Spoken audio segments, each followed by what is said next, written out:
चलो भाई देख, क्लास 9th का, ठीक है। कौन सा चैप्टर? लाइन्स एंड एंगल्स, ठीक है। लाइन्स और एंगल्स में हम इसकी पहले प्रॉपर्टीज को समझेंगे। प्रॉपर्टीज के बाद इसके इंपॉर्टेंट क्वेश्चन करेंगे जो पेपर में आने के चांसेस ज्यादा हैं, ठीक है। सारे क्वेश्चन लेकर आएंगे हम। बाकी जो भी होंगे वो डाउट में पूछ लेना। आज की क्लास में सिर्फ ओनली प्रॉपर्टीज होंगी इसकी। बेटा अगर प्रॉपर्टीज इसकी समझ में आ जाती है तो मैं अच्छी तरीके से, तो सारे लगभग सभी क्वेश्चन तुम अटेम्प्ट कर लोगे। अगर क्वेश्चन प्रॉपर्टीज नहीं समझ में आती है तो एक भी क्वेश्चन तुम्हारे लिए करना बड़ा टफ हो जाएगा, ठीक है। पहले देखो यहाँ पर क्या होता है, प्रॉपर्टीज, ठीक है। एंगल्स के इसमें देखा जाए, सबसे पहले क्या हो जाएगा, एडजस्टेंट एंगल, ठीक है। एडजस्टेंट एंगल में, एडजस्टेंट एंगल, बेटा एडजस्टेंट एंगल में क्या होता है, एक लाइन जो होती है, एक आर्म्स जो होती है वो क्या होती है, कॉमन होती है। क्या हो जाएगा, एक आर्म्स जो होगी वो क्या हो जाएगी, कॉमन हो जाएगी। जैसे कि ये कोई एंगल है, ठीक है। यहां से मैंने एक आर्म्स डाल दी, ठीक है। ये क्या हो जाएगा, ए हो जाएगा, बी हो जाएगा, सी हो जाएगा, या इसको ओ कर दो, ये हो जाएगा, ये सी हो जाएगा, ठीक है। अब ये वाली जो आर्म्स है इसको क्या बोलेंगे, वर्टेक्स बोला जाएगा। बेटा इसको क्या बोला जाएगा, इसको वर्टेक्स बोला जाएगा, इसको आर्म्स बोला जाएगा, ठीक है। और उसके बाद इसमें एंगल का जो नाम हो जाएगा, एंगल का नाम जो करेंगे इसका हम क्या करेंगे, एंगल का जो नाम हो जाएगा क्या हो जाएगा, जैसे कि एंगल क्या हो जाएगा, एंगल ए ओ सी, एक एंगल ये हो जाएगा। दूसरा एंगल क्या हो जाएगा, एंगल बी ओ सी, ये दो एंगल हो जाएंगे, ठीक है। तो ओसी तुम्हारी क्या हो जाएगी, कॉमन आर्म्स हो जाएगी। ओसी क्या हो जाएगी बेटा, यहाँ पर ओसी जो हो जाएगी ये क्या हो जाएगी, कॉमन आर्म्स हो जाएगी, या इसको बाइसेक्टर भी बोल सकते हो, कॉमन आर्म्स हो जाएगी, ठीक है। कॉमन आर्म्स, आर्म्स ठीक है, ओके।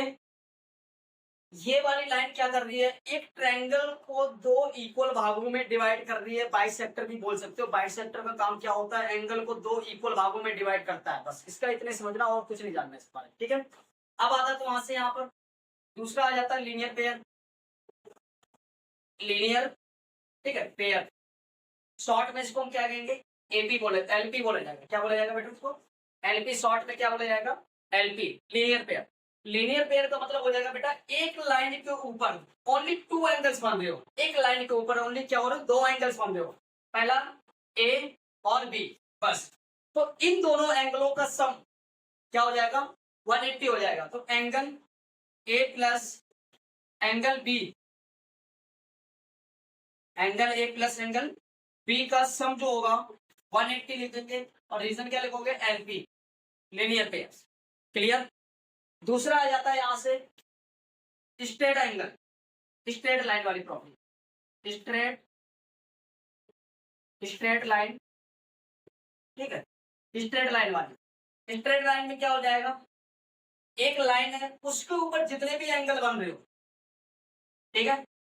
उसके ऊपर एक लाइन के ऊपर जितने भी एंगल बन रहे हो, एक लाइन के ऊपर जितने भी एंगल बन रहे हो, वो सारे क्या बोले जाएंगे तुम्हारे, क्या बोले जाएंगे, स्ट्रेट एंगल प्रॉपर्टी बोली जाएगी। क्या बोले जाएंगे बेटा, स्ट्रेट एंगल प्रॉपर्टी या स्ट्रेट लाइन प्रॉपर्टी बोल सकते हो उसको। स्ट्रेट लाइन, क्योंकि एक लाइन के ऊपर एंगल बन रहे हैं, ठीक है।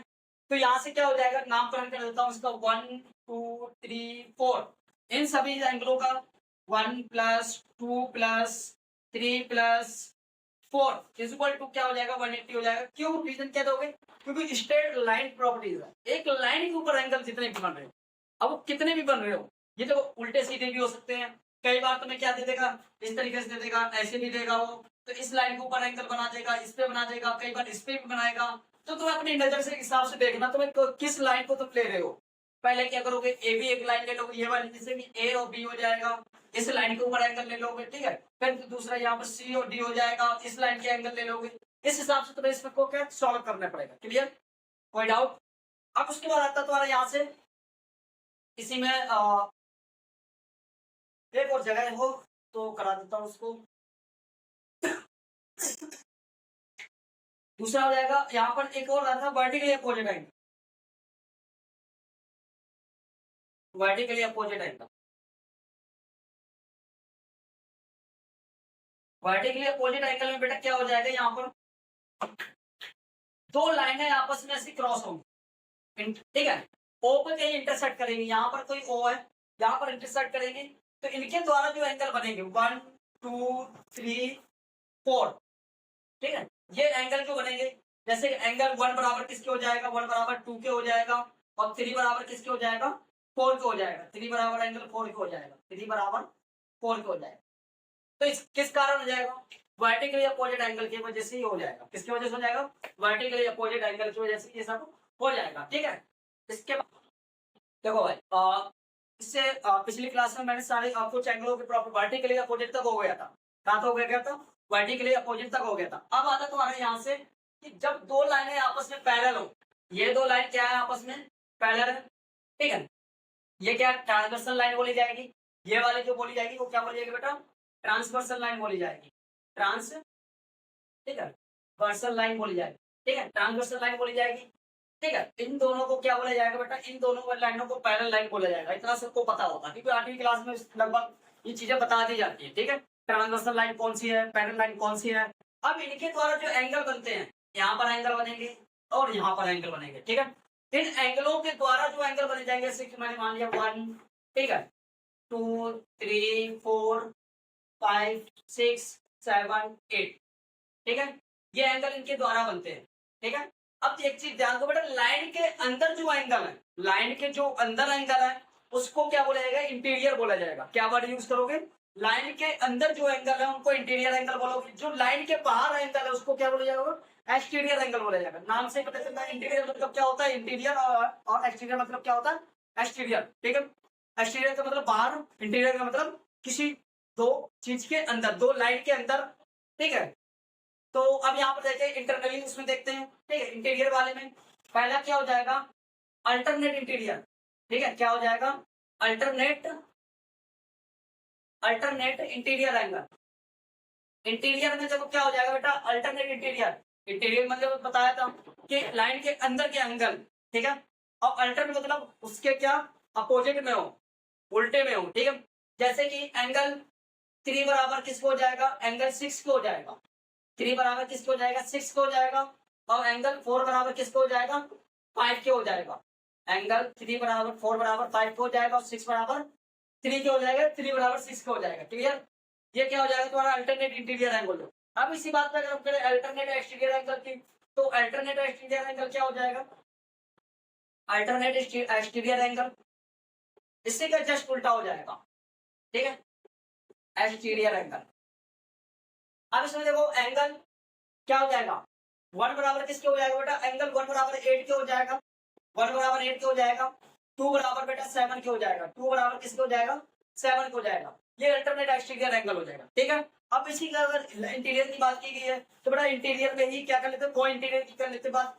को इंटीरियर देखो क्या हो जाएगा, को इंटीरियर, को इंटीरियर में देखो क्या हो जाएगा, यहाँ पर को इंटीरियर एंगल।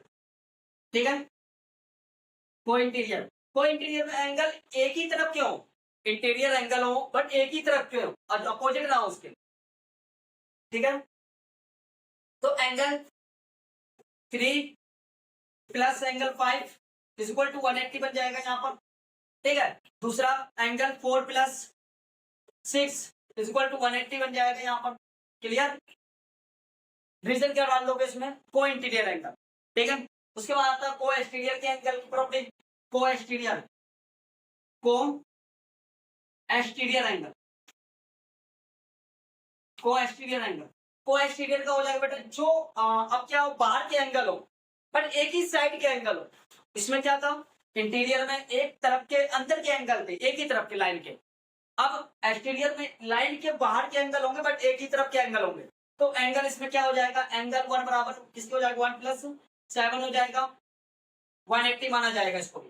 ठीक है, और एंगल 2 प्लस 8 हो जाएगा, 2 प्लस 8 हो जाएगा, तो क्या हो जाएगा यहाँ पर एंगल 2 प्लस 8, तो इसको भी क्या माना जाएगा, 180 बराबर माना जाएगा।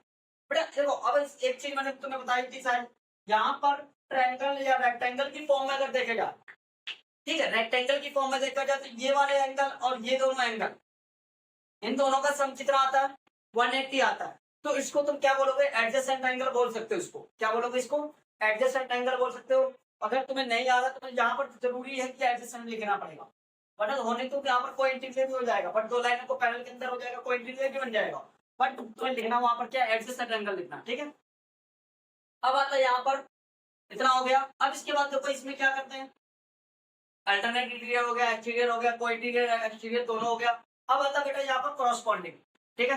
करॉस्पॉन्डिंग में देखो क्या हो जाएगा, करॉस्पॉन्डिंग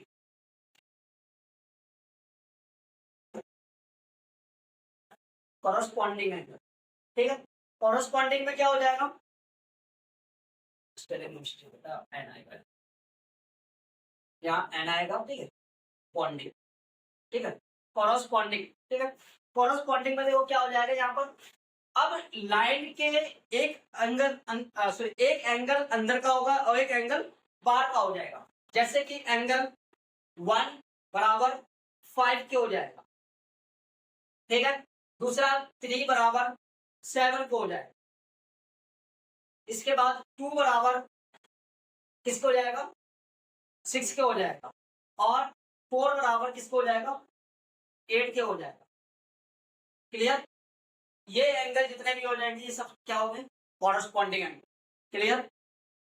अब मैंने तुम्हें वर्टिकली अपोजिट बना, यहाँ पर देखो वर्टिकली भी बन जाएगा तुम्हारा अगर लगाने को। कई बार क्या होगा, तुम्हें ये वाला एंगल दे दिया जाएगा, ये पूछेगा तो यहाँ से वर्टिकली हो जाएगा। कई बार क्या ये एंगल दे दिया जाएगा, ठीक है, तो यहाँ से तुम एलपी भी लगा के निकाल सकते हो, तो तुम यहाँ पर अगर ये दिया जाएगा तो ये वाला इसके अकॉर्डिंग बन जाएगा, तो करस्पॉन्डिंग से। तो बाकी यहाँ पर अब जितनी भी प्रॉपर्टीज है आपस में एक दूसरे से रिलेटेड है, ठीक है। अगर एक एंगल फाइंड हो जाता है तो दूसरा एंगल अपने आप फाइंड हो जाएगा, सारे एंगल फाइंड हो जाएंगे। अगर एक एंगल तुमने निकाल लिया, एक दिया जाएगा एक निकाल लिया, तो इस वाली कंडीशन में सारे एंगल फाइंड कर लोगे आराम से। क्लियर, ठीक है।